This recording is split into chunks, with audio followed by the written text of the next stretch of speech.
ഇന്ന് വളരെ സിമ്പിളായിട്ടുള്ള ഒരു കുറുമക്കറി റെസിപ്പി ആട്ടോ കാണിക്കുന്നത്. പത്തിരിയുടെയും ചപ്പാത്തിയുടെയും അപ്പത്തിൻ്റെയും എന്തിൻ്റെ കൂടെയും നല്ല മാച്ചാണ്. എല്ലാവരും ഒന്ന് ട്രൈ ചെയ്ത് നോക്കണേ. ഒരു കുക്കറിലേക്ക് നമ്മൾ ഓവർനൈറ്റ് സോക്ക് ചെയ്ത് വെച്ചിരിക്കുന്ന ഗ്രീൻ പീസ് ഇടുക. ഇതിലേക്ക് വേവാൻ ആവശ്യമുള്ള വെള്ളം ചേർക്കാം. ഞാനിവിടെ 200 ml 2 ഗ്ലാസ്സാണ് കേട്ടോ എടുത്തത്. ഇത് കുറുമയിലേക്ക് ഇടാനുള്ള വെജിറ്റബിൾസ് ആണേ. ഒരു പകുതി സവാള ചോപ്പ് ചെയ്തത്, കോളിഫ്ലവർ ചെറു ചൂടുവെള്ളത്തിൽ കഴുകിയതിന് ശേഷം എടുത്തതാണ്, ഒരു ക്യാരറ്റ്, ഒരു പൊട്ടാറ്റോ, കൂടാതെ ഒരു 3 ബീൻസും എടുത്തിട്ടുണ്ട് കേട്ടോ.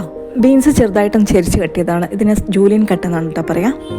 ഇനി ചോപ്പ് ചെയ്ത വെജിറ്റബിൾസ് എല്ലാം കൂടി ഒരു ബൗളിൽ ഇട്ടതിന് ശേഷം ഞാൻ ഈ കുക്കറിൽ ഇറക്കി വെക്കുകയാണ് ചെയ്യുന്നത്. ഇതിലേക്ക് നമ്മൾ വെള്ളം വയ്ക്കേണ്ട ആവശ്യമില്ല കേട്ടോ, കാരണം ആവിയിൽ തന്നെ അത് വെന്ത് കിട്ടും. എന്നാൽ വെജിറ്റബിൾസ് ഒന്നും അലിഞ്ഞു പോവുകയുമില്ല.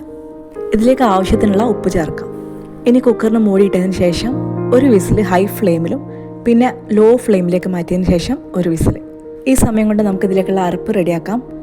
ഒരു അരമുറി തേങ്ങ, 1 ടീസ്പൂൺ പെരിഞ്ജീരകം, വെളുത്തുള്ളി അല്ലി 3 എണ്ണം, ഒരു ചെറിയ കഷ്ണം ഇഞ്ചി, ഒരു 6 മുതൽ 8 ചെറിയ ഉള്ളി, 2 പച്ചമുളക്, എരിവ് നോക്കിയിട്ട് വേണമെങ്കിൽ കൂടുതൽ ആഡ് ചെയ്യാം. ഇതിനോടൊപ്പം തന്നെ 2 ഏലക്കായ, 2 ഗ്രാമ്പു, ഒരു ചെറിയ കഷ്ണം കറുവപ്പട്ട. ഇത് അല്പം വെള്ളം ചേർത്ത് നല്ലപോലെ നിറച്ച് മാറ്റി വയ്ക്കാം. തണുത്തതിന് ശേഷം കുക്കർ നമുക്ക് തുറക്കാം.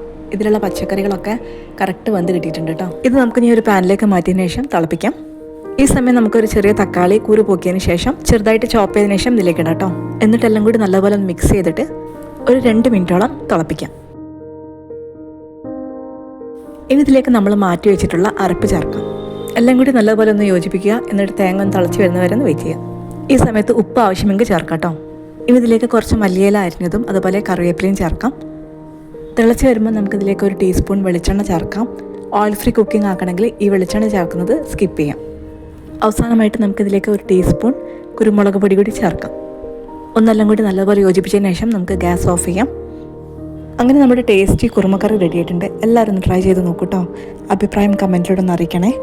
ഇതുപോലുള്ള റെസിപ്പീസ് നിങ്ങൾക്ക് ഇഷ്ടമാണെങ്കിൽ ഒന്ന് സബ്സ്ക്രൈബ് ചെയ്ത് കൂടെ നിൽക്കണേ.